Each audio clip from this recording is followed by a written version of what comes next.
Okay, could be live. I hope so. We shall find out very, very soon. Welcome, welcome, welcome. If you are getting the message that I am live, let me douse that. Otherwise, we'll get some horrendous feedback. Me twice.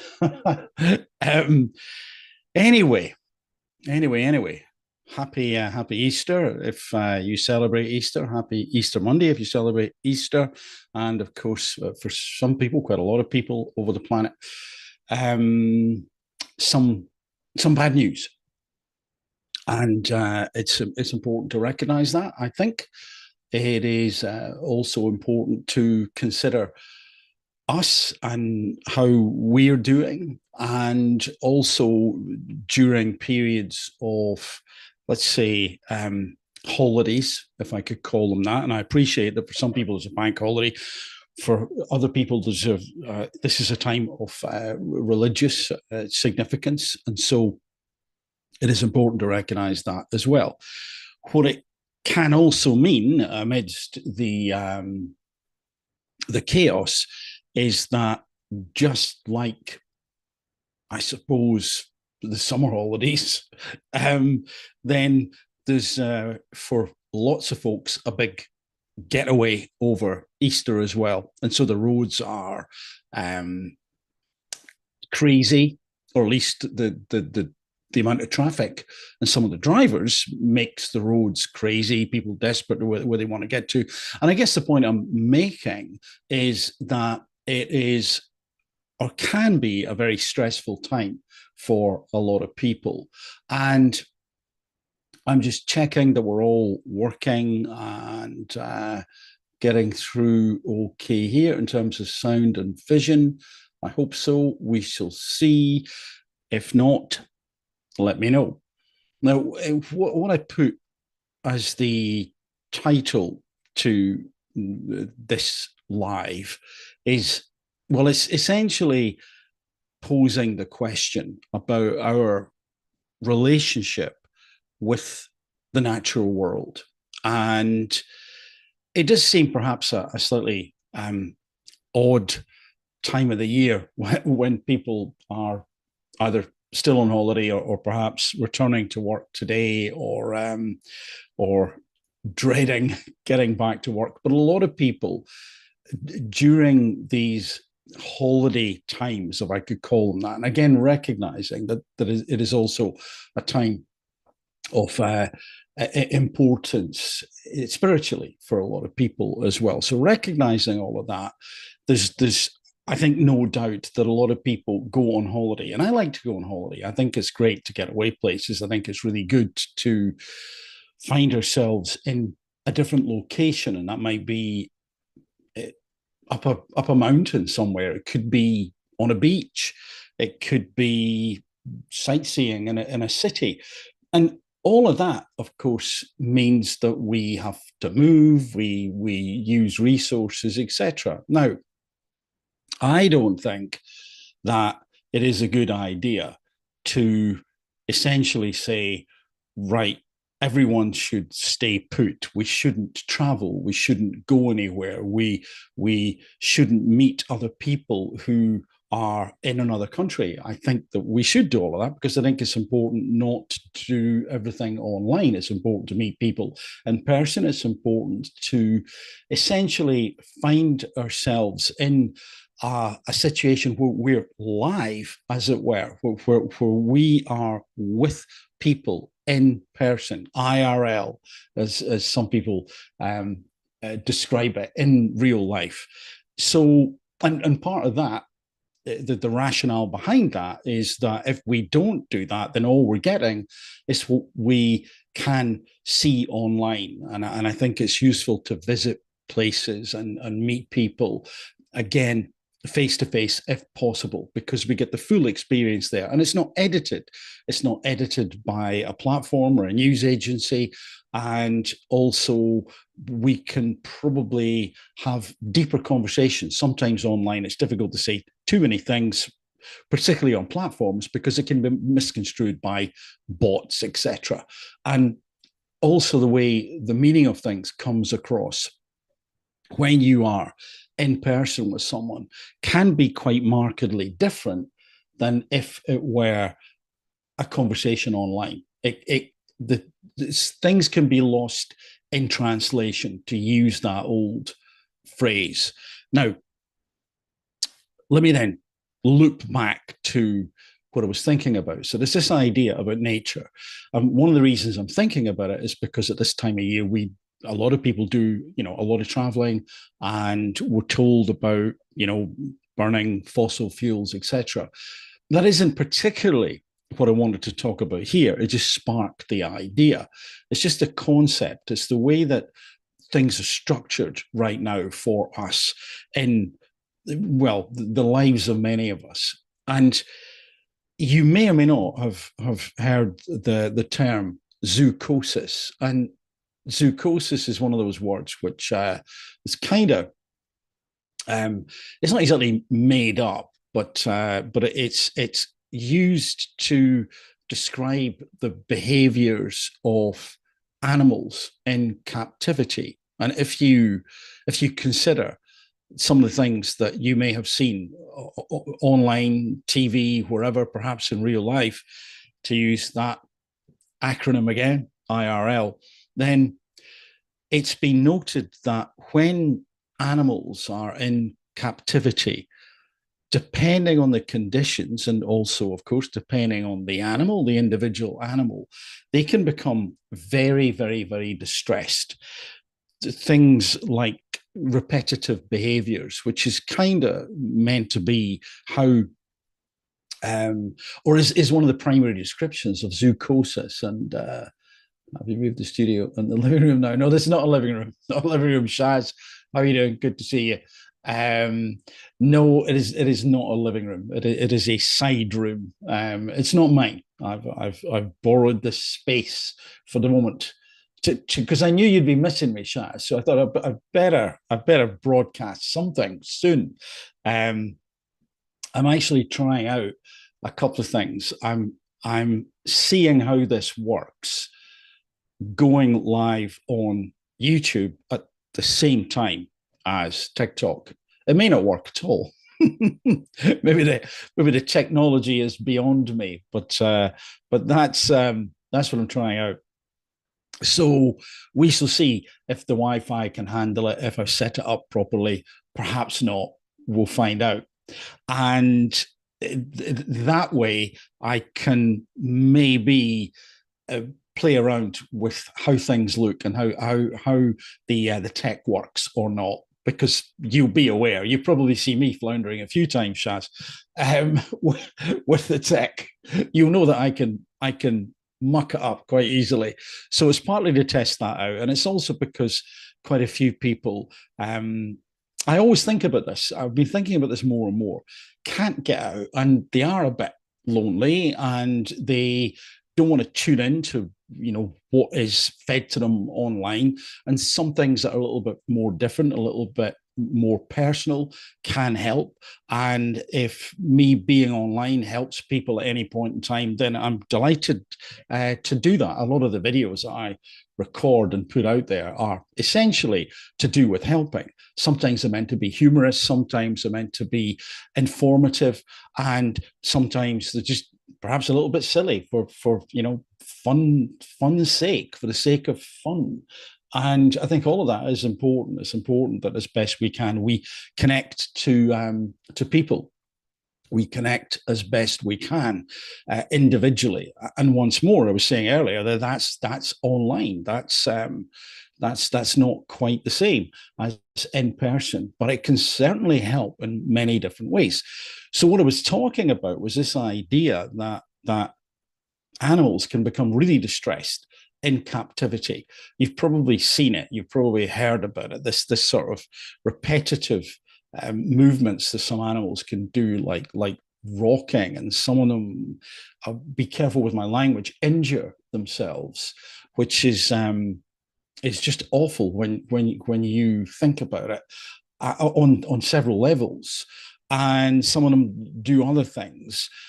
So zoochosis primarily is described as this idea of repetitive behaviors from animals in captivity, but it's not necessarily repetitive. And in other words, the term has been used to describe uh, destructive behaviors, if I could call them that, sometimes physically, sometimes psychologically, and of course, often both. And what I was wondering is, do do people, are we as a group of animals ourselves on the planet suffering to a degree from an element of zoochosis? And again, I'll be careful of algorithms here. Yes, of course, in the past, you can go back long before there was television, radio, and there are reports of people not being kind to themselves, if I can put it that way around, euphemistically. But what we see these days is a huge increase in the mental health issues. And part of that is probably, again, let's deal with anyone who thinks, yeah, but hold on, isn't that to do with the fact that people are talking about it more? We have language to describe it. People can describe what they are feeling. We don't. We're not embarrassed as much to talk about it. People are more open, and it has become a common currency in many ways. And I think that's absolutely true. I think that is fair to say that there's a lot said about it. We are, thank goodness, we have a bigger vocabulary. We're not as slow at coming forward and say, hey, I've got a problem. Are you okay? Well, actually, no. All right. Do you want to talk about it? Yes. So this is all good and actually not only welcomed, but I would say essential right now. So we have more people talking about mental health, and therefore, statistically, when we look at a population and prevalences and things like that, then yeah, it's difficult to say how people are now. Is they have let's say a particular psychological issue that was never the case 500 years ago, because we don't really know. We can extrapolate and we can guess and we can look at history and what has been recorded in whatever way, of course. So I think it's very difficult to compare like with like. My suspicion is that not only are we talking about it more, and so if we looked at the stats now compared to 100 years ago, then it would seem as if there's more going on. Whether there is or not is another matter. And I suspect there is more going on, but I couldn't be certain. And it would be crazy for me to suggest that. But it is my suspicion. And it is my suspicion, not because more people are talking about it, therefore, when we look at numbers and figures and we talk about things like free floating anxiety, that seems to have really spiked during the lockdowns. And maybe that's no surprise. But I think there's something else going on. And it brings me back round to this idea about zoochosis, this sense of people not being right, being uncomfortable in themselves, being uncomfortable mentally and sometimes physically. And I wonder if it's because what we've actually done is imprisoned ourselves in a kind of cage. So just like some of the animals who are distressed feel restricted, don't feel that they're living the life that they were meant to live. There are barriers, there are dietary changes. They maybe cannot interact in person with members of their own species and so on. Just like they're in that kind of cage, I do wonder whether we find ourselves also in some kind of cage, almost like a Faraday cage. Probably heard about a Faraday cage, where if people want to test out certain things, like electronic equipment, or to figure out if or to keep a piece of equipment from being interfered with in terms of electromagnetic radiation or whatever it may be, microwaves, etc., then a Faraday cage can help. And there are different types to do different things. And I wonder if what we have done is put ourselves in a Faraday cage, so to speak, that is not allowing us to pick up what we should be picking up from nature.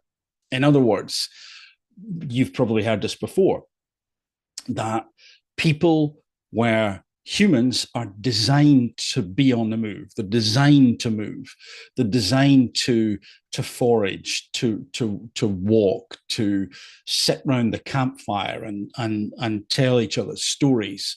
And we have facsimiles of that. We have running machines, we have gymnasiums, we can talk online, and we can talk face to face via obviously video calls, etc. But that's not the same as being outdoors. It's not the same as being in the natural world. It's not the same as walking with a group of people, or indeed walking on your own. And what I think then can happen is that maybe our repetitive behaviors of picking up the phone or going online are, in a sense, a little bit like the human version of zoochosis, that they are, in a way, to somehow stop us from feeling too intensely that disconnect that we kind of know is there. And you may be thinking, well, how do you know it's there? I can't give you stats. I can tell you what I've talked to other people about, and I can tell you what I've felt. And I think we can notice it by, if I could sort of describe it this way, by its absence. And what I mean by that is, if you've ever gone outdoors, or when you go outdoors, whether that's a forest, a lake, up a hill, a mountain, a beach, very often when you are outdoors and in nature, and I think I think it's a Japanese phrase, forest bathing, they call it, when you walk through a wood, and it's almost like being enveloped in some sort of a warm bath almost. You can feel it. It doesn't have to be a wood, as far as I'm concerned. We notice it. We notice that it's different, or at least I do, and the people I've spoken to do as well. When they're outdoors, it has a calming effect. It has a connective effect. I certainly can feel more part of the environment rather than in the Faraday cage, in a sense, which is probably a really bad example, because we're blasting out electromagnetic radiation in the middle of the Faraday cage and it's bouncing around, but we're not getting connected to that other energy of the natural world. And you've probably heard about grounding, when people stand on grass or on soil or on sand, and that is said to have a beneficial effect. And what I said recently in a video, alive, and I think one that I recorded as well, is that when people go outdoors and walk and stroll in nature, then it would seem, according to some studies, that with some people, the blood pressure reduces, heart rate slows to a degree. We get a boost in terms of our immune system. It is very, very good for our physical well-being and also psychological well-being. And we know that our psychological well-being can be boosted because people have researched this and given people like self-report questionnaires to fill in. And yes, it is self-report. So it's like, how do you feel now? How did you feel before? And it's not an exact science. It's phenomenological in nature. It is the lived experience.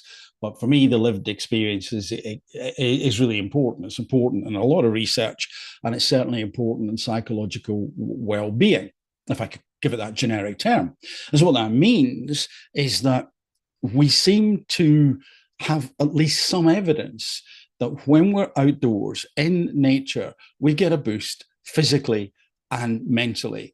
We get a physiological and a psychological boost, a benefit. And then I come back to thinking about what we face right now around us. What we face right now is not only the repetitive behaviors, and I'm not, by the way, reducing the impact that being in captivity can have on animals, or I'm not trying to, and I'm not saying that an animal that's in distress is the same as us picking up the phone.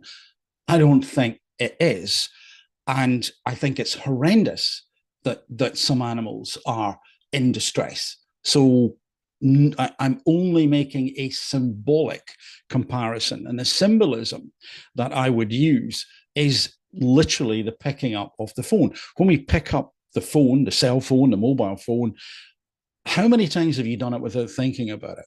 How many times have you picked up an electronic device having just put it down, or you've seen someone else do it? And it's almost as if this is like mindless. It's like a repetitive behavior. Now, it is a habit, of course, and habits can be repetitive.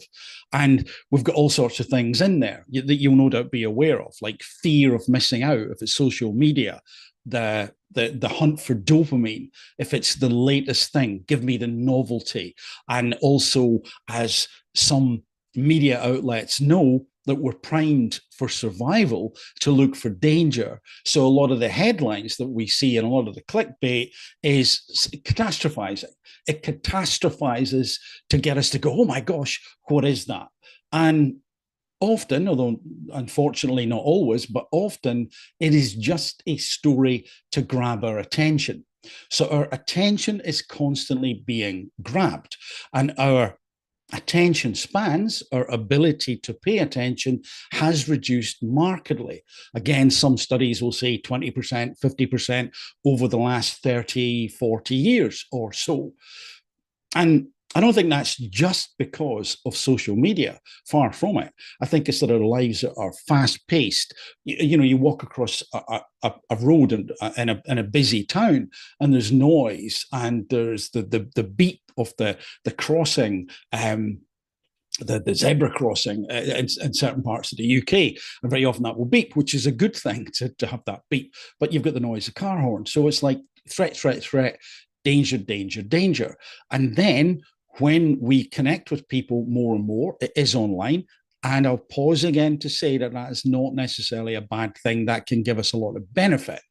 But I'll come back to the Faraday cage idea in a moment. So we can get a lot of benefit from being online. But if that is all that we do, so if we're surrounded by concrete, if we're surrounded by metal, if we're surrounded by steel structures that are then used as a framework for concrete to be put around, to then to sit in that structure in air conditioned air, which sometimes is essential. Yeah. It can get too hot, it can get too humid, but when it's not required, and the surroundings aren't natural as well. Plastics, a lot of the time, although we're trying to get rid of them, are everywhere. We are then in situations that are kind of unnatural for many of us because we've got to type emails, we've got to sit in meetings, and we're not moving. And you've probably seen these chairs which allow you to stand up when you're working from home or whatever. That's all good stuff. And some chairs that can improve posture.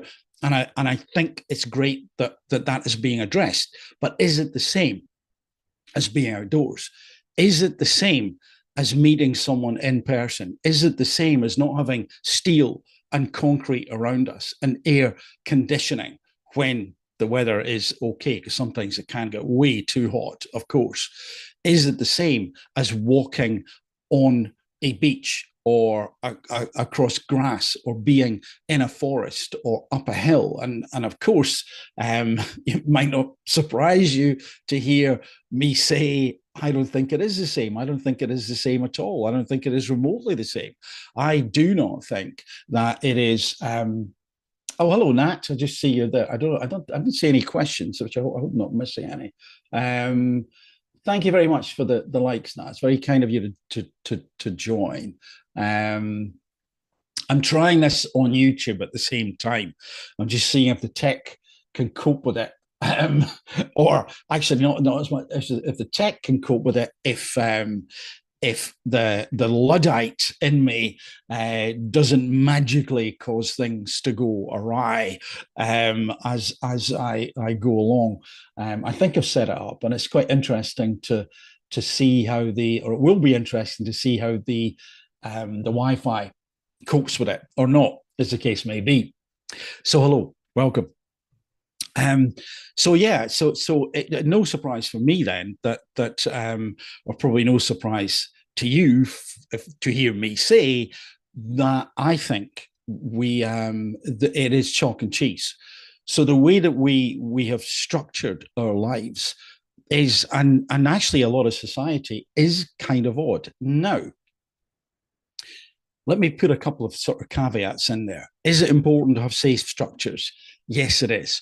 Is it important to use the tech to contact people who are perhaps lonely or isolated? Absolutely. Is it useful to have satellites? Is it useful to have Wi-Fi and mobile phones or cell phones? Absolutely. All of that can be great, but like much in life, all things in moderation. And when we find ourselves hermetically sealed, as it were, in our own little Faraday cage where all the electromagnetic radiation is buzzing around, but we're cut off from the natural, let me call it, vibration of the outdoors, the great outdoors, then I think we do ourselves a huge disservice. And then I come on to what could we do? Well, I said a little while ago that I'd come onto some stats, and not only have our attention spans been markedly reduced over the last few years, possible cause because we're so used to things happening more quickly. Alerts, alarms gone off, as I say, car horns. Everything is more frantic, and I think online is part of that. Even a lot of the movies and TV that we watch, there's far quicker cuts, more drama, and the TV companies, the Netflixes, etc., know how to hook in people right at the start and how to structure scripts so that there is in some cases, a lot of cases, the hero's journey, which is fine. That's great. But with slick editing and music and jump cuts and also compelling images, of course, as well, we get engrossed in that stuff. Once more, that can be good. But I come back to that phrase, all things in moderation. So all things in moderation. Well, oh, there's Ben. Hello, Ben. I'll just pause for a second. Hiya, Ben. I think you may be what I'm doing, Ben. Just so you know, that's my very good friend Ben Slater, who's on YouTube as well. I think under Ben Slater and on TikTok also. So, and Ben and I have talking about videos. Just recently produced a little video which has been shortlisted for a competition, but it's not Netflix and there's no jump cuts. And funnily enough, it is about the great outdoors. Ben, the reason it's been shortlisted, and this is not fake modesty, is because Ben kindly, I mean, astoundingly composed some music for a video that was already made, that was just captured live in the moment. So give him a follow and give him some love, because these indie artists, indie musicians, just we need to spread things out a little bit, to democratize who we follow. It's kind of Price's Law out there, and so you've got some performers and artists who get all the attention, and then it's like a cliff edge, and then almost nothing. So give them a like, give them a follow, if you possibly can. But funnily enough, that's great timing, Ben, because talking about Netflix and talking about jump cuts and the video that we made, which isn't for sale, by the way. This isn't an advert. You can you can find a copy. It's yours for $5.99. We will put it out there in due course once the competition comes and goes. Um, this video is literally about capturing nature, and then with the sublime music of Ben's creation, his composition, supporting it and making it really come to life, is the antithesis in many ways of what we see. And once more, don't get me wrong, I like movies and I like TV, and I can easily get hooked on a lot of those Amazons and Netflix, etc., etc. But as I was saying, all things in moderation. And Ben's saying, I was definitely 50%. Oh, no, thanks, Ben, honestly, but we wouldn't have gotten it without it. No, it's kind of what you say so. I was 90%, I think, Ben, at least 90. I'm kidding. More than 50, but we will agree to disagree in a lovely way. So then what can we do? And I think that it would be nice to see some policies changed. It would be nice to see a lot of the governments really looking at things in a different way from what they're doing. And also, I think it is ultimately up to us to say, to recognize that lights and cameras and Wi-Fi and microwaves, that's not our natural habitat, or at least not at those levels of intensity. And so where and if we possibly can, it is so important to get out in nature. It is so important to schedule it in. It is so important to spend that time when we recharge, when we connect properly to the planet itself. And as I also said recently, when you then consider what we have with the natural world, not only does it replenish us psychologically, it also feeds us. It replenishes us, it supports us, it maintains us physiologically. And yet we are out there destroying vast areas. And I'm not talking here specifically about flying and driving. That's a different argument. I said that's a different issue, and I'll come back to that. I'm talking about the fact that we're literally ripping up tons and tons and tons and tons of it. And I don't know about you, but when I see a beautiful piece of the country that I've perhaps walked through, and I know that there are bees there, and I know that there are rabbits there, and I know there are foxes there, and deer, and so on. And then one day you go by and there's a building construction company, and they're ripping up the ground. They're just destroying the homes of all these creatures. And I'm caught. And there is a real dichotomy here, as far as I'm concerned. It is important that, let's say this is for housing development, it is important that people are safely housed, securely housed, and that they can have a house, they have accommodation, absolutely. And yet at the same time, if we destroy without thought and continue to destroy the environment, at some point, I think what could happen is there is a tipping point. And ultimately, we will begin to find that the world, the planet, nature, Gaia, Mother Earth, slaps us, literally, and says, "No, enough." And there's also something about the ego, the pomposity of certain individuals who consider humans to be the apex predator, the bipeds with the big brains, and therefore we should bestride the planet and we own it all because we can outthink those animals. Can we, though? Can we? Because a lot of those animals are highly intelligent. They think in different ways. So who knows who's more intelligent? They literally think in different ways. An elephant, a dolphin, a parrot, they're thinking in a different way.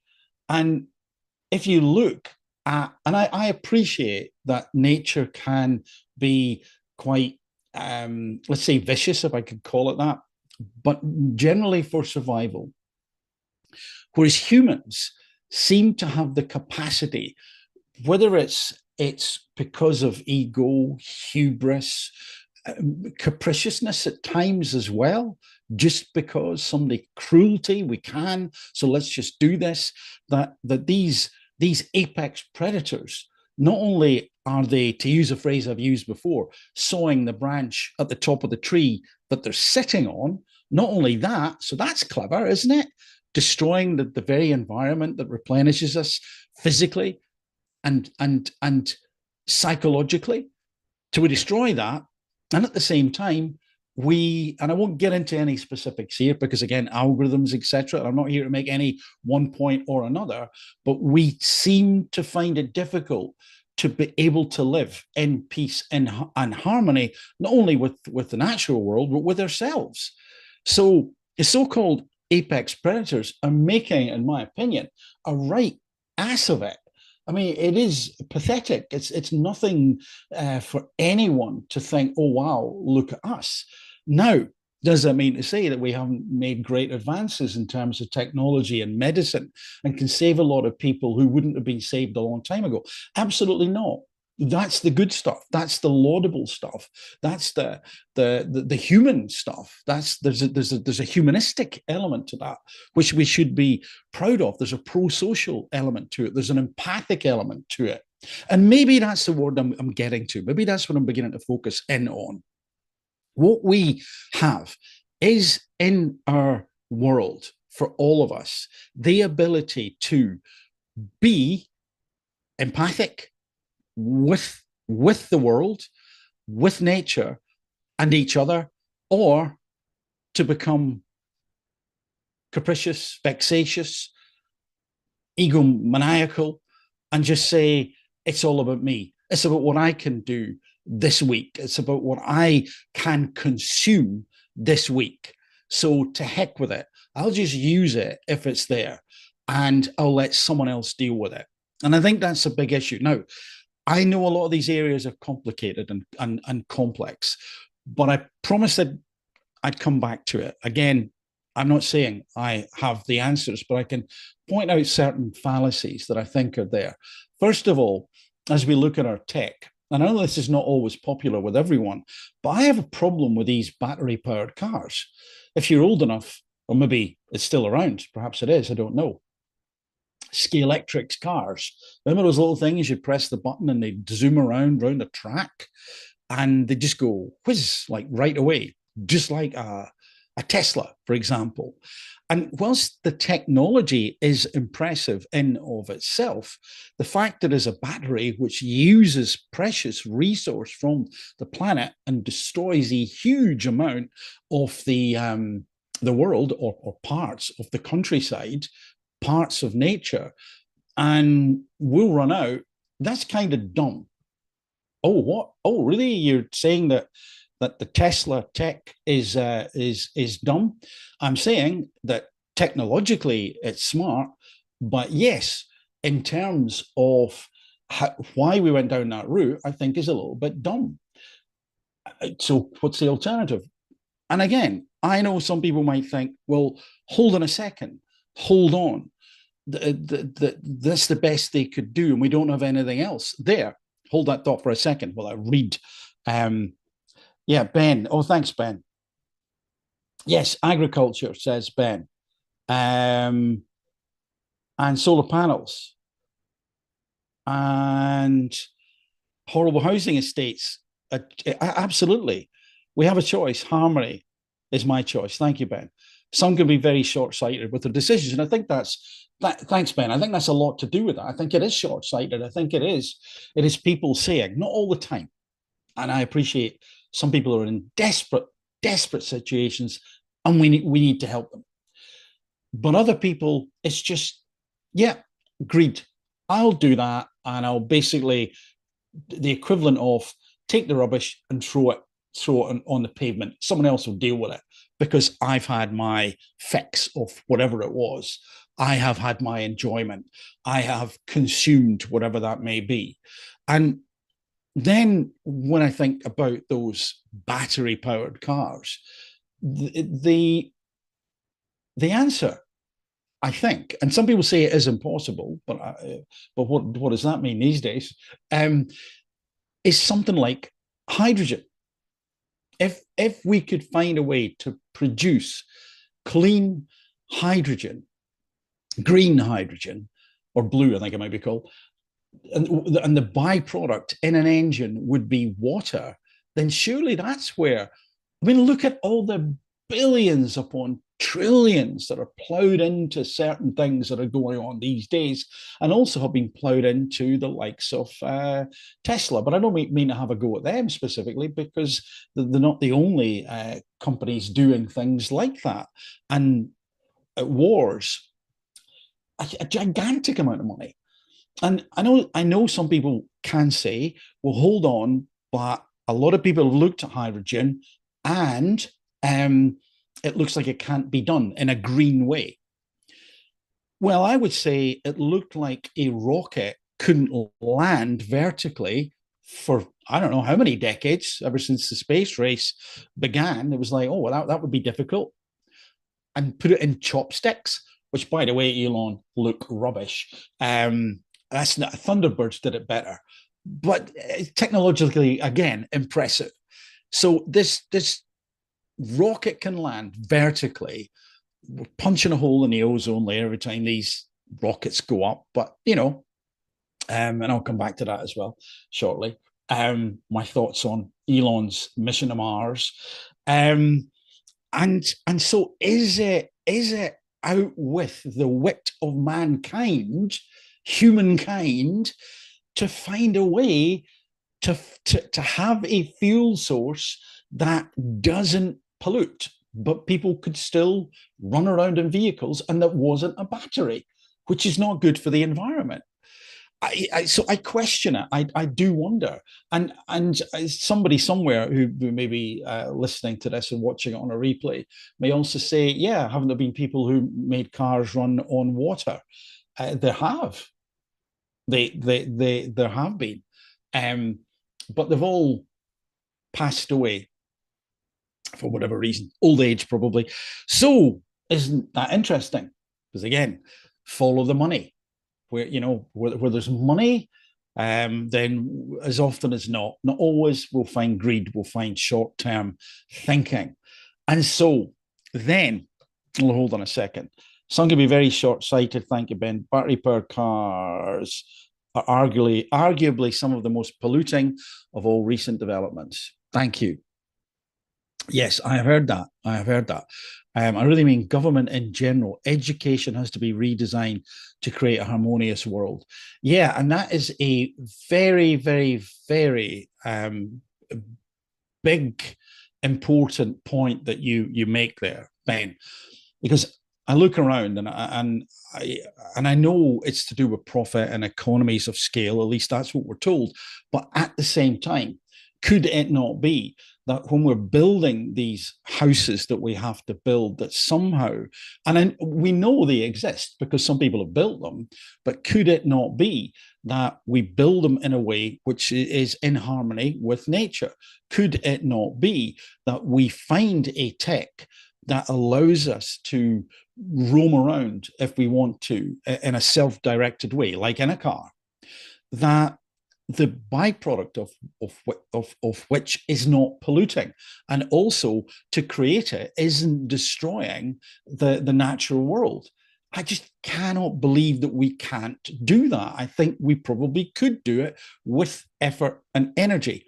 And education, yes, absolutely. We have to be educated, because when we're born on the planet, we look around and accept so much of what we see. This is the way it's meant to be. We live in these conurbations, these high rise very often cities, and with the pollution and with the noise and with the concentration of everyone and the crime and so on. And it's like, that's the way it's meant to be. I don't think it was meant to be that way. I don't know how we ended up like that. Yeah, I understand it's useful to have the the baker, the candlestick maker, the barber, and all that in a locale. Absolutely, I do understand that.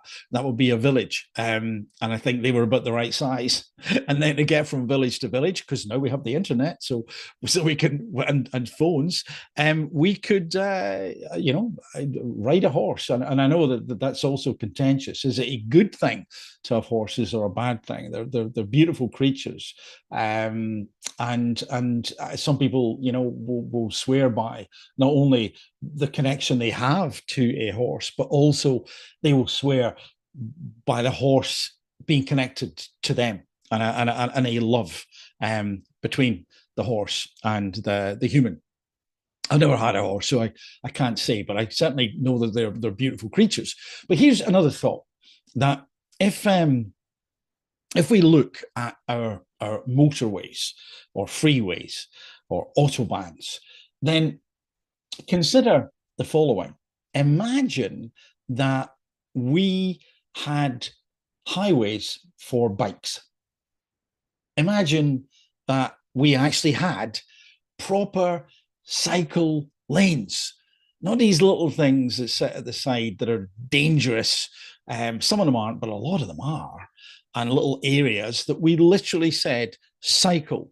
And I'm going to stretch this out here a little bit. Going to stretch this. And you might think, no, that wouldn't be me. But if I need to travel within the archipelago, the UK,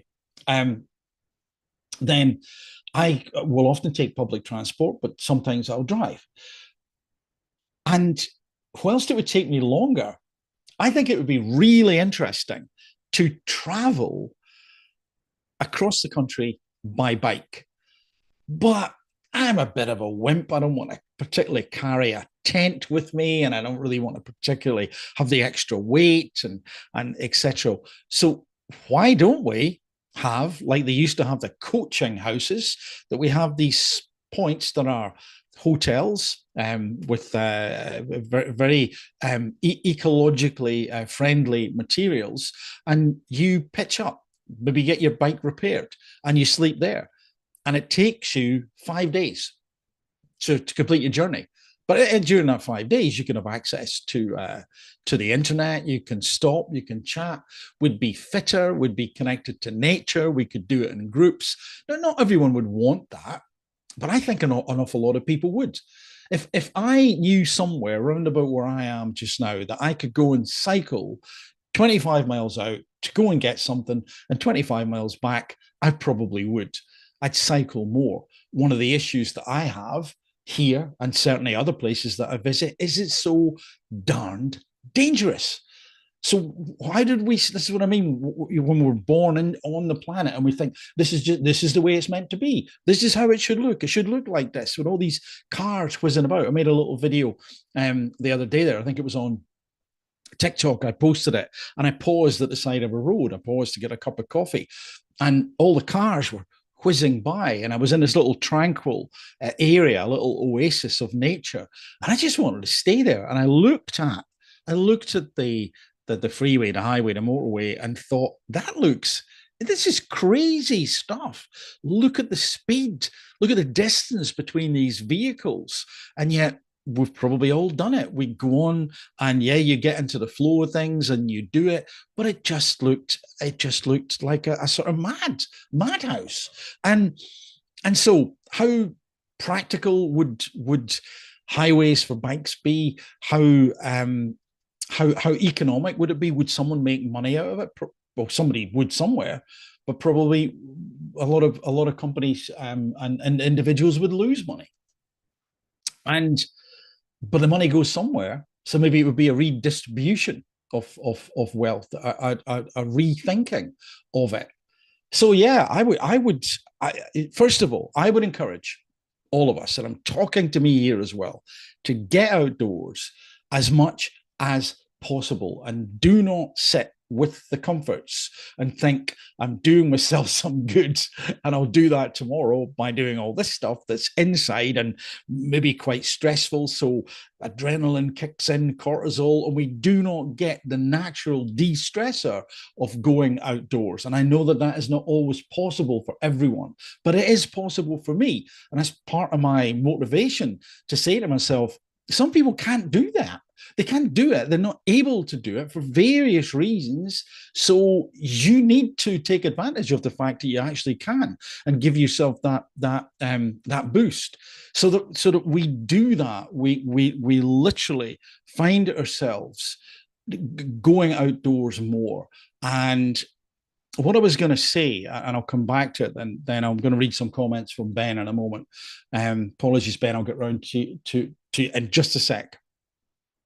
So when you then consider that how much time we spend online. Now, I make a distinction between talking to someone online, which can be hugely beneficial, or tuning into something like this, which is live, and there is an interaction, or can be.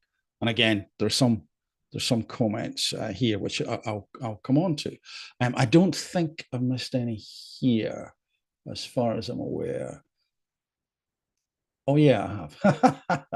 I told you I'd make a muck of that. Right, I'll come back to that. Da, da, da, da, da, da, da. There we are. Okay. I'll get on to the comments in a second, including Ben. Thank you. So yeah, when we're accessing media online, particularly social media, which of course can have huge benefits, but not always. It can have disbenefits as well. It has been suggested that for some people, there are, in any bell-shaped curve, we're going to have, standard deviations and outliers. And for some people, they gain from being online and on social media quite a lot. There can be various reasons for that, but let's just pick an obvious one that may not be the case, not the case for everyone, but an obvious one would be if someone was lonely and they, for whatever reason, cannot connect with people, and that is the way that they do it. So they may require, it would actually be beneficial for them to be online more than they are. It would probably be more beneficial if they could visit and people could visit them, but let's presume that isn't possible. So in the middle, and some people, by the way, at the other end, shouldn't be on social media. It's not good for them because it can be extremely toxic. It can be extremely debilitating to us psychologically, depending on what is actually happening, what we're seeing, who's interacting with us. Because there are some fairly nefarious characters out there who can get up to all sorts of things. So it can be detrimental to our psychological and therefore physical health. And for some people, just because of the way that they are, it is not good for them, and they probably shouldn't be on it, or not on it much at all. What about everyone else? Well, you may or may not believe this, but one study suggested that the sort of Goldilocks zone, not too hot, not too cold, just right, for individuals, this is an average and it's one study, is 30 minutes, 30, per day across all platforms.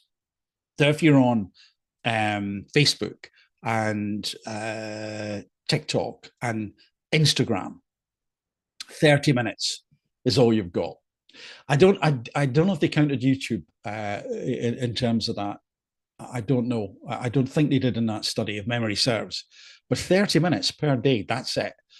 Now, once more, you may be saying, that's all I do anyway, or that's too much, or that's nowhere near enough. And I think it's important for each and every one of us to consider how we feel. What are our stress levels like? And what were they like before we did all this stuff online? And two objects are the same shape.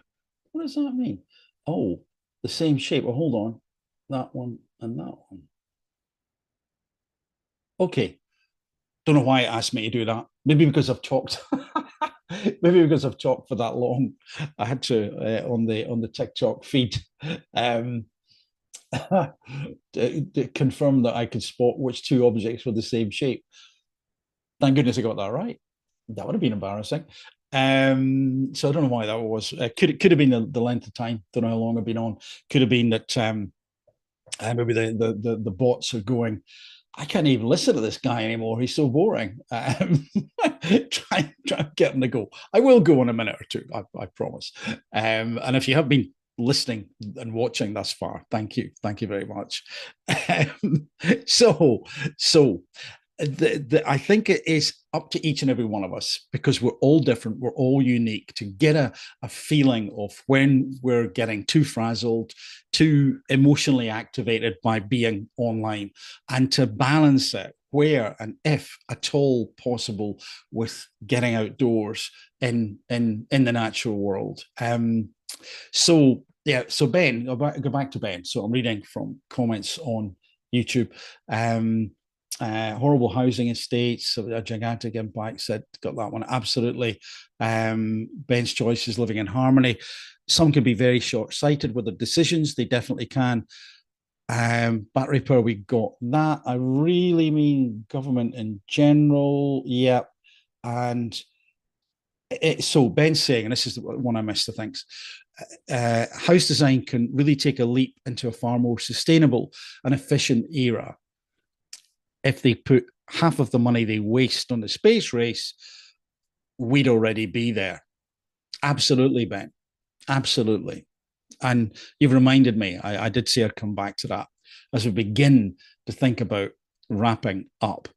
For those who can't do that, mind training, so things like mindfulness, meditation, etc.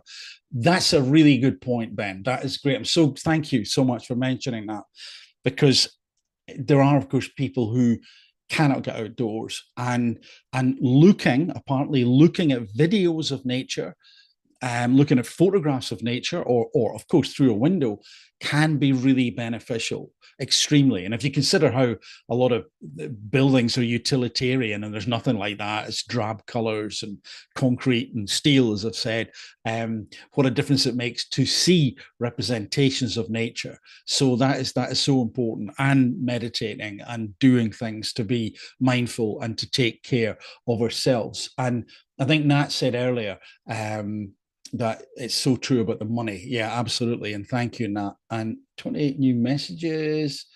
Oh, Jeanette, sorry, I'm just, you know what I'm like on these things. Hello, Jeanette. I don't know if you're still there, but hiya. I'm just going on about the natural world and how important it is to get out there. And based on your videos, Jeanette, you also like the natural world, as do I. And you posted a really nice one the other day there. So welcome. If you've joined, hello. I think I've got those. So you're absolutely right about the money, and I agree as well. It's so much to do with money behind the scenes, which causes so many things to go awry in so many different ways, and we don't really see a lot of what is going on behind the scenes, because there are decisions which we only see the bits that are visible, and the power brokers, the money people behind the scenes are doing goodness knows what. Not all the time. I don't mean to imply that we should be without hope, but there are some things which are driven by money rather than necessarily anything ethical, empathic, or connected to morality and scruples. But that's just my opinion. But there is still hope, for sure. I am hopeful, because I think a lot more people are aware of it. And I think because of things like social media, one of the benefits of it is people can share ideas and contact each other directly, whether it's one-to-one on a call, or indeed on some platforms where you can say enough at times to get the gist of what people are thinking. So then we have that thing, and I think it was here about mindfulness. Um, oh, Jeanette, still hanging in, broadband is shaky. Thank you. It could be me because I'm taxing the Wi-Fi by having two signals go out at the same time. Um, I did a live the other day there. I think there was only one person. It was at a very odd time of the day, which was good because I was trying out the signal. I tried out the signal outdoors, and that was fine. But then I sat in a car and then talked for quite a long time. But I had a feeling it wasn't working. And when I looked at the playback, it was all pixelated badly. So obviously there wasn't enough of a signal. So I'm not saying that the tech isn't good and we shouldn't use it. That's for sure. So then what have I missed? Anything else you want to add, Ben, before we wrap it up? Anybody else on TikTok want to add anything before we wrap it up? Before I head off, I'll just wait because I know sometimes it takes a little bit of time to type on these things. So yeah, so those are my thoughts. And I don't think I'm alone in them. I think it is important to continue to talk about this stuff. I think it is important to continue to say this isn't acceptable. I mean, it just isn't acceptable what we see around us. It is absolutely not. It seems insane. So, without any questions, I'll begin to wrap up and to finish off. Let me go back to, and it was also sparked by Ben's comment about the space race. If you look at, the company that brought you the battery, the Skillectric car, essentially, but highly resource intensive and not green, maybe better, is it? I don't know, but it's definitely not green. Better than combustion engines, but definitely not green.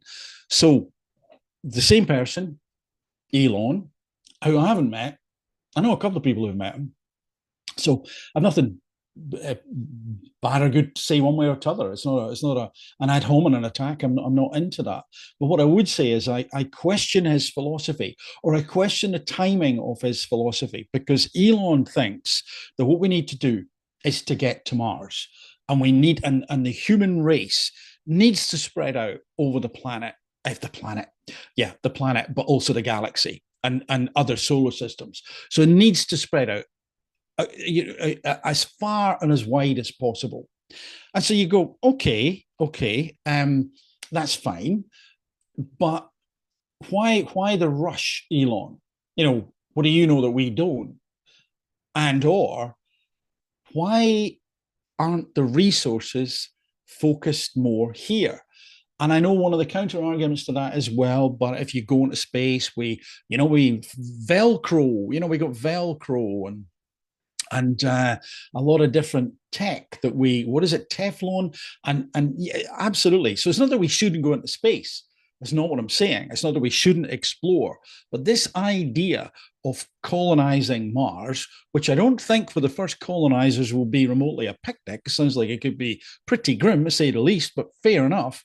There is a romantic ideal to that, but there's also something about Reagan. Hello, don't know you're there. Hey, good to read from you. Sorry, missed the majority, says Jeanette. At Coo's tail. That's normally me. You didn't miss much. I've just been rambling. But I've almost brought it back around to a kind of logical denouement, but perhaps not. Thank you, Ben. Thank you. Thanks for your input. I really appreciate it. Ben's also said, I think trauma can have such a huge impact on people's perceived empathic responses. Again, education and nurturing will change the way future generations behave. Yes, indeed, Ben. And how much are we traumatizing people right now by what they can get access to? Some of them online. What are we doing? Another story or another topic for another time. Which is, but to take your general point, yes, indeed, nurturing and education can help people be more empathic and engage not only with each other but with the natural world. So thank you for that. So yeah, so to finish off, Elon, what has he got? This goal, this vision, this passion, this obsession with colonizing Mars. And again, as I was saying, yes, I can see the romantic attraction of that. Wow, another world, just like in the movies and TV and all that. Great. But if we plow so much that way, and who knows what's going to happen in terms of resources, etc., isn't it perhaps more sensible to ensure that we solve a lot of the issues on the planet, that we find ways to live in harmony with the natural world? And also, of course, ultimately, as I said a little while ago, to find ways to live more in harmony with each other, rather than again and again and again, we see online division being sown down every remote little hairline of a fracture that anybody can find. And it isn't a real fracture, it's just a difference. But let's make that difference a pressure point and hope that we can split people up across whatever divide that we can possibly find. And I find that abhorrent. We seem to have lost the hope of the 1960s. That you know, this and you see it in the TV programs from that point in time, and what people were saying in speeches, etc. That, you know, we need to connect at a character level individually and get along. But like I said about a couple of things today, that's another story or topic for another time. But it seems to me that that is essential. It seems to me that taking care of the natural world here is so important, because sometimes I listen to Elon and go, okay, yeah, Mars, great, great, but look at the money you're thinking about. Look at the time. Look at, and what are you going to do there? Oh, well, it's important that humans go out there. Is it? Is it? I come back to what I was saying already. This hubris, the so-called apex predator, the human beings on the planet. Well, you know, it's our dominion. It isn't. We share it, and we should be respectful of all the other living creatures, and we should live in harmony with them and with the land and with the earth. We need to do that if we are to survive. And if we don't do it, then I don't think, even with Elon's grand plan about Mars, that would be done in time anyway. And if it was, then what would we end up with? This, you know, Elon's idea that no, humans need to get out there and populate the solar system, the galaxies everywhere. To do what? What would we be bringing with us? The same collection of nonsense psychologically that we have right now. The hate, the fear, the loathing, the anger, the vanity. And yes, of course, there are a lot of good things that people have, but we need to bring those to the fore first here on this planet before we take the whole kit and caboodle. And I'm quoting from Star Trek there about Tribbles. Only some real sado nerd would get that. So when we take the whole kit and caboodle of that set of psychological parameters that we have and dump them on another planet, because if we don't solve us, we're going to take all that to in this instance Mars, and how's that going to end up? So nowhere in there can I see that we need to solve our issues here first. And of course, Elon's also talked about merging with AI, joining with machines, and all that sort of stuff. I don't think that is a good idea. But again, maybe I'll come back to that another time, and I'll give you my reasons, my theory around that. And I think I'm very suspicious of that approach. I think people need to remain organic. Doesn't mean to say that I don't think some AI systems won't benefit the human race. I think they will, and it doesn't mean to say that we shouldn't use tech to help people who are ill, etc. Absolutely, we should, but we need to do better here before we think about going anywhere else, and at least do it in parallel, so that, yeah, think about Mars, but focus a lot more here. And I think Jeanette said the planet would be better without us. There's some days, Jeanette, you gotta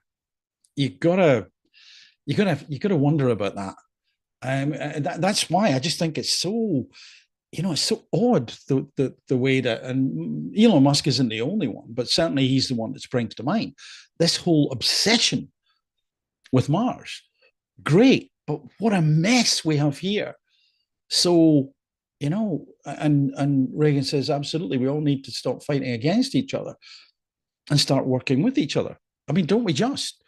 And to look back, one of the reasons I think that a platform, a social media platform, and obviously I'm thinking about one in particular right now, but when people are there doing stuff which is by its nature not mechanistic, it's organic, it's human, it's creative, it's singing, it's painting, it's telling jokes, it's sharing information, that in many ways, although some pockets of social media can be extremely toxic, but that in many ways is the best of human nature. That stuff is what it is to be human in many ways, in my opinion. And so my thinking, and this is a head scratcher. This is I hope I'm not right, but I have wondered about this. You may or may not have read over the years. Oh, hold on. Ben has said, thanks, Ben. I don't know whether I should read that one out, but yeah, one of my two least favorite people. One's a politician, one was a DJ. Say no more.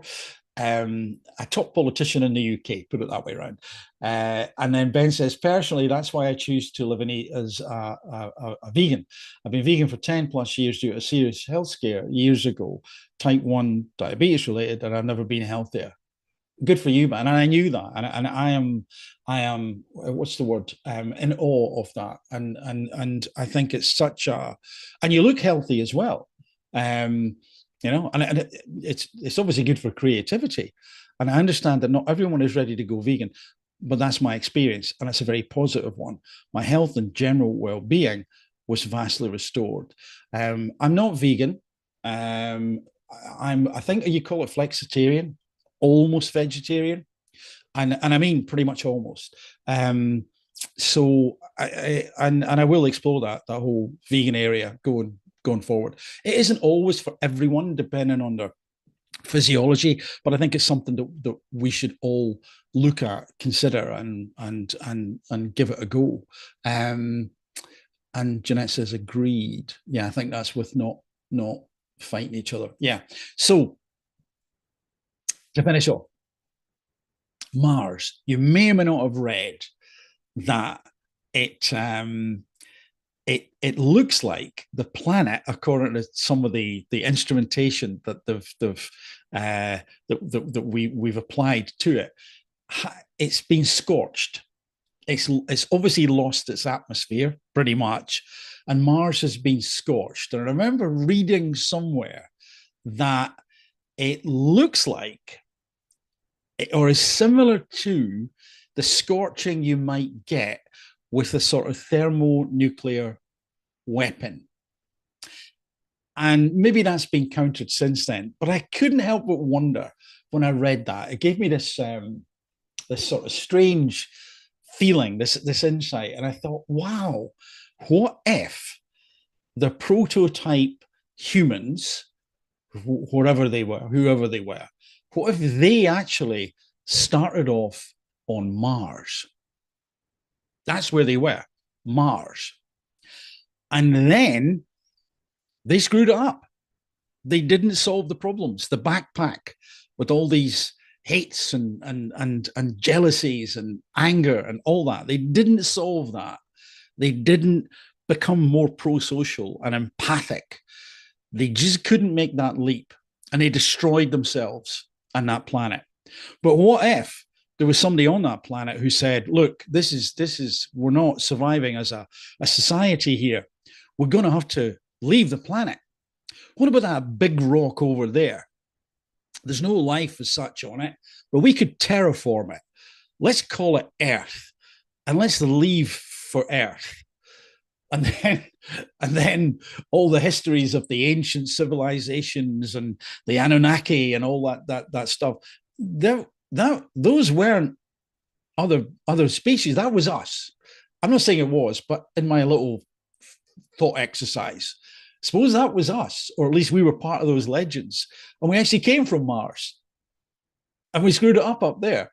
And now we're just getting back into the technological advancement, unfortunately, still filled with the hubris, the vanity, the vexatiousness, and we're now going, hey, what about over there? Maybe we've done this for a long time. Maybe it's a bit like the Matrix. Anyway, Ben says, I don't judge others. Neither do I, Ben. That's such a good philosophy. Mars, that's a massive can of worms. You definitely just touched on a deep subject. Let's catch up on that, Ben, another time. We can chat about that. We can do it one-to-one, or we can do it on a platform somewhere. Anyway, I better let everybody go. Happy Easter Monday. Again, sad news for a lot of people.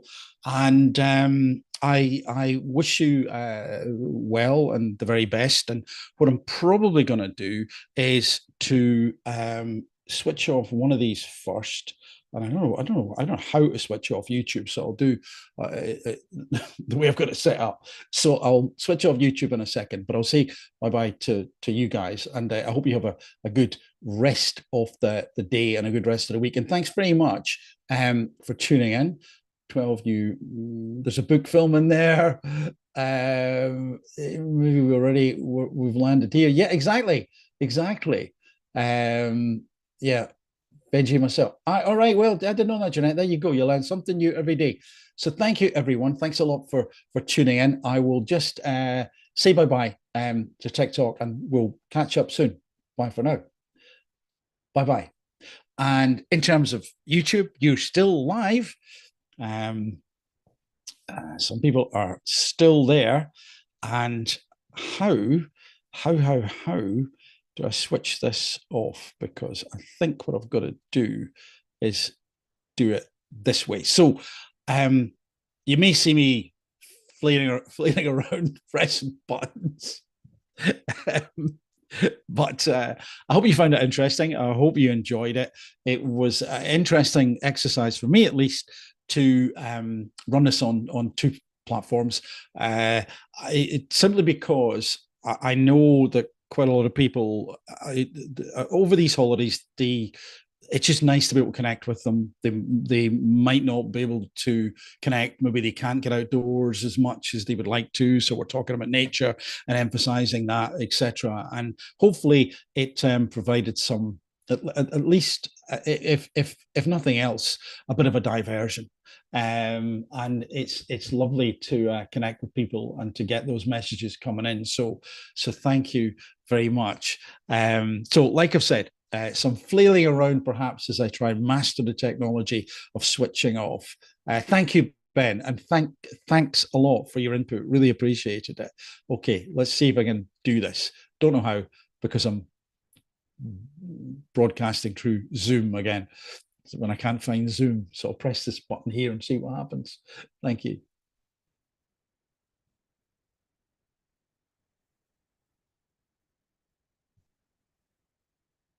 Right, may still be live, not sure. I'll end it here. Right, I've now found Zoom. Thanks again, everyone.